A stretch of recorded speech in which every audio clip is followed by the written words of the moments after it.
그렇다면 지금 이 시기에도 NPL을 주목하고 계신 분들이 많을 거라는 생각이 듭니다. 투자의 귀재이신 분들은 그 상황에 맞게 상품들을 선택을 하시겠죠. NPL에 대해서 우리도 좀 잘 알고 있어야겠다 이런 생각이 드는데요. NPL P2P의 기본 구조는 어떻게 되나요?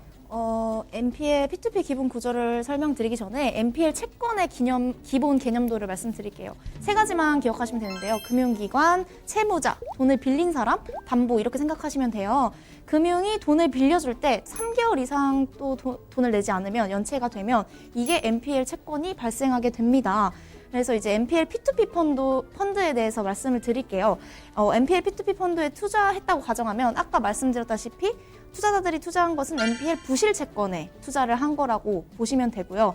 근데 NPL은 개인적으로 투자가 불가능합니다. 그래서 이제 P2P 플랫폼을 중간에 끼고 간접 투자를 한 거라고 보시면 되고요. NPL 매입 추심 회사 AMC라고 불리우는 이제 자산관리 회사에서 금융기관에게 NPL을 매각하여 이제 근저당권을 이전을 받게 되면은요, 그에 따른 이제 매각 대금을 납부해야 됩니다. 이거를 투자자들한테 받는 거고요. 그러면 이 부실 채권을 경매에다 이제 맡기게 되면 투자 원금 및 이자 배당을 받고 그거를 투자자에게 전달하는 시스템이라고 말씀드릴 수 있고요. 이거는 조금 이따가 조금 더 자세하게 말씀드릴게요. 꼭 P2P 업체만 거쳐야 되는 건 아니에요. NPL 부동산 담보부 위주의 채권은 이제 개인 투자가 비중이 전에는 그 시장 규모가 20%를 차지를 했어요. 그래서 뭐 연간 약 6조 원 규모로 그렇게 작은 규모는 아니었는데요. 16년도 7월 25일 시행된 개정 대부업법에 의하면 개인 투자자 NPL을 직접 매입하지 못하게 됐다라는 법을 시행하게 돼요. 질문해 주셨던 건 왜 그게 못하게 됐냐 이거였잖아요. 이유는 채권이 불법 업체나 개인한테 무자비하게 흘러가는 걸 방지하고자 금융위에서 법 개정을 한 거라고 취지를 밝혔습니다.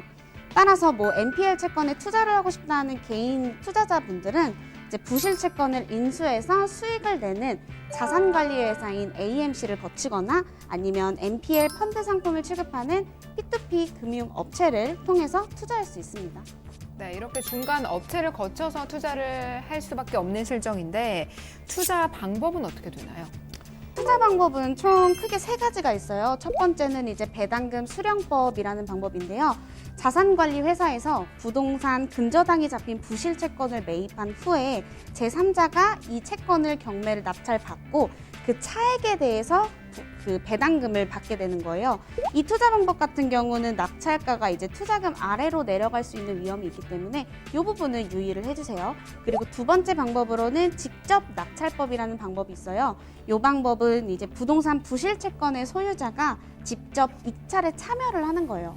참여를 해서 낙찰을 받고 근저당권으로 이제 대신 납부하는 방법이죠. 근데 역시 마찬가지로 유의점으로는 임차인의 권리 관계를 꼭 분석을 해주셔야 되고요. 그리고 매매 전략이 필요하고요. 뭐 여러 가지 금융 비용도 발생하기 때문에 이런 여러 가지 부분들도 주의를 부탁드릴게요. 크게 마지막으로 세 번째 방법은 직접 개발 방법이에요. 이 방법은 채권 매입자가 그 해당 부동산을 직접 매입을 해서 개발을 시키는 건데 그 개발을 해서 나오는 수익, 뭐 예를 들어서 임대 수익이라던가 분양 수익을 통해서 이익을 창출하는 방법이에요. 마찬가지로 이 방법도 유의사항이 있는데요. 꼭 검토 후에 직접 개발을 진행해 주시기 부탁드리겠습니다. 네, 그렇다면 이제는 P2P 업체를 통해서 저희가 NPL 투자를 할 때 어떠한 과정을 통해서 진행이 되는지도 궁금한데요. P2P 업체 통해서 이렇게 NPL 투자할 때 진행 과정이 어떻게 되나요?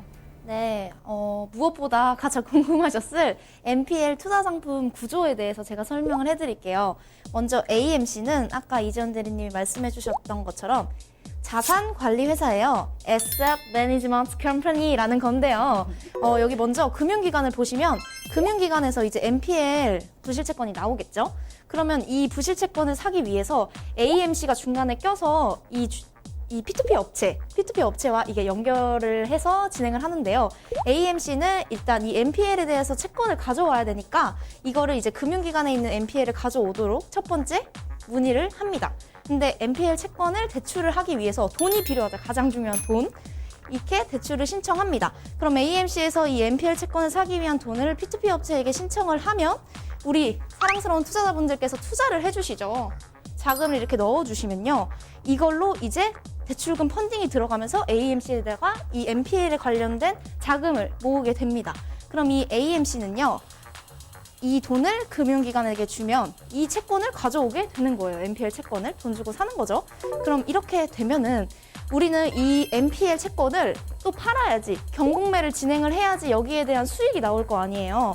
그러니까 법원에다가 경공매를 진행을 하게 되고, 그러면 또 시세 차익이 이렇게 생기면 이거에 대한 배당금을 AMC에게 주게 됩니다. 네, 개인 투자자가 P2P 업체를 통해서 NPL 투자 상품에 투자를 했을 때 이러한 구조를 통해서 투자가 이루어진다라는 걸 한눈에 알 수가 있었는데요. 그러니까 P2P 업체랑 AMC랑 같이 협업을 해서 투자가 진행이 되는 건가요? NPL은 개인이 할 수 없으니까 이제 AMC가 할 수 있잖아요. 그래서 네. AMC한테 부탁을 하는 거예요. 근데 그런 개인 투자자들을 모아주는 역할을 P2P 업체가 한다라고 이해하시면 될 것 같습니다.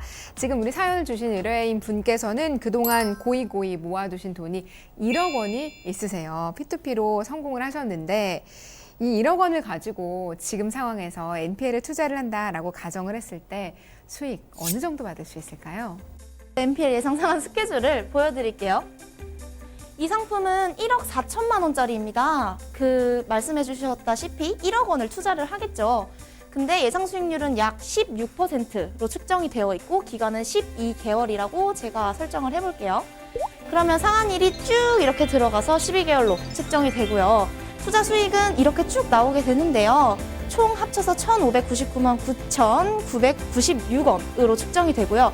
세금을 뺀 최종 지급금, 원래 투자를 하셨던 1억 원 빼고 하시면 이제 방금 말씀드렸던 이렇게 이자가 들어가고 거기에서 이제 원리금을 다 합산한 거 보시면은 1억 1,160만 136원을 총 최종 지급금으로 받으실 수 있습니다.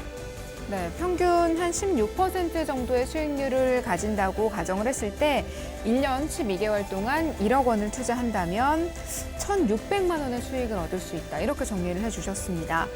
1,600만 원이라면 사실 굉장히 큰 금액인데요. 100% 이렇게 수익금이 확보가 된다고 말씀하실 수 있을까요? P2P 금융은 뭐 어느 것이든 원금을 보장된다고는 말하지 않아요. 왜냐하면 원금을 보장한다는 문구는 유사수신행위 규제에 관한 법률에 어긋나기 때문이에요. 다만 이제 대출 실행 단계에서 여러 가지 안정장치가 있는데 그거 우리 명준 대리님이 설명해 주시겠어요? 아, 그럼요. 총 5가지가 있는데요. 대출 실행 단계에서 이제 금융감독원, 정식으로 등록된 업체를 대상으로 대출 실행을 해야겠죠? 이거는 늘 저희가 강조하는 거니까 꼭 알아두셨으면 좋겠고요. 담보물에 대한 근저당부 질권 설정, 말도 어렵죠? 근저당권부 질권이라는 게 어떤 말이냐면요. 근저당이라는 게 이제 부동산에 대한 담보를 설정을 한다는 거잖아요. 근데 이 설정한 채권을 또 담보로 설정을 하는 게 질권이라고 말씀을 드릴 수 있어요. 그래서 채권 또한 이제 돈에 대한 담보를 설정이 됐으니까 이것도 재산임이 명백하거든요. 그래서 이걸 또 담보로 설정을 하는 게 근저당권부 질권이라고 말씀드릴 수 있을 것 같아요. 그리고 또한 대출자로부터 우선 배당 동의서를 받는데 만약에 이제 배당금을 받았는데 우린 투자자가 당연히 돈이 들어가야 되는 게 맞잖아요. 그러니까 우선 우리 투자자한테 이익이 올 수 있도록 이제 NPL 그쪽 법 회사에서 바로 우리한테 줘라라는 이런 확인서를 받게 되고요. 그리고 대출자로부터 방어 입찰 확약서를 진구합니다.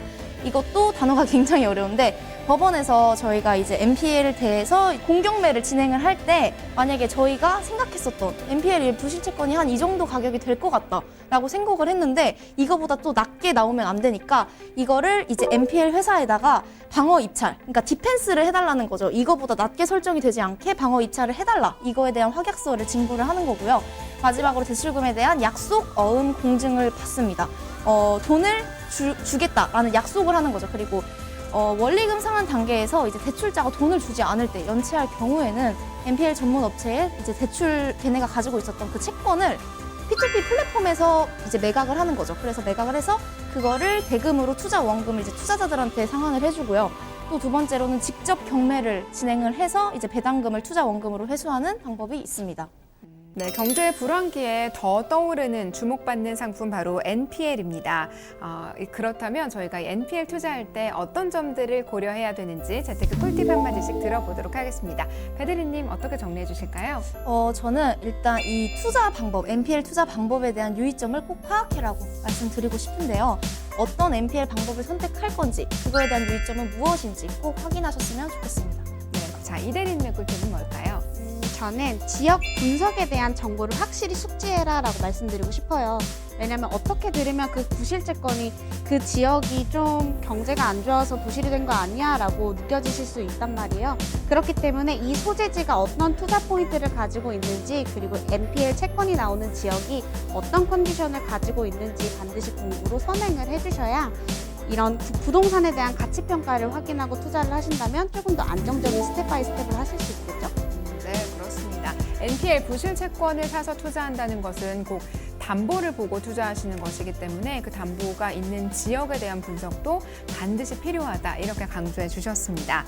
방송에서 나오는 투자 정보는 전문가 개인 의견입니다. 최종적인 투자와 선택은 투자자의 판단과 책임 하에 이루어져야 된다는 점 명심하시고요. 저희 재테크 꿀팁과 함께 하시면서 성공적인 투자하시길 바랍니다. 이렇게 저희가 꿀팁, 노하우 많이 전수해 드리고 있는데요. 이런 꿀팁을 또 오프라인에서 들을 수 있는 기회가 있다면서요? 네, 맞습니다. 떠오르는 SLB 시장 파헤치기입니다. 장소는 서울 강남구 테일한로 3원타워 3층이고요. 매주 수요일 오후 2시에 진행하고 있으니까요. 선착순 20분만 받고 있어요. 그래서 예약은 전화로 하셔야 되는데 02-2128-3330으로 전화 예약은 필수입니다. 네, 02-2128-3330번으로 전화 주시고요. 세미나도 미리 예약하시고 참석하셔서 꼭 투자 정보 들어보시길 추천해 드립니다.